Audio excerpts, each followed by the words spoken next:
जालन्यात सकाळी एक भीषण अपघात घडला आहे। जाफराबाद कडून चिखलीकडे जाणारा एसटी बस चालकाचे बसवरील नियंत्रण सुटल्यामुळे बस 20 फूट खड्ड्यात पडली आहे।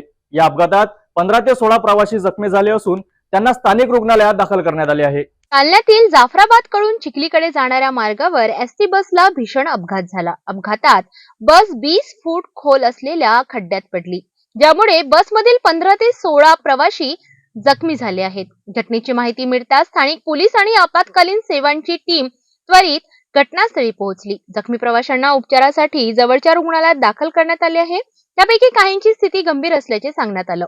प्राथमिक तपासानुसार चालकाचे बसवरील नियंत्रण सुटल्याने हा अपघात घडला।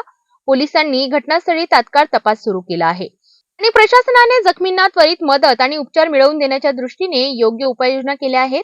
या अपघातामुळे एसटी बस सेवा आणि चालकांच्या प्रशिक्षणावर देखील प्रश्न उपस्थित झाले आहेत।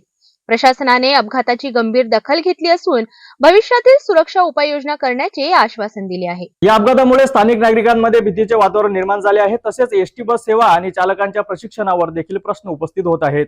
अशाच अपडेट बघण्यासाठी बघत रहा सिटी न्यूज।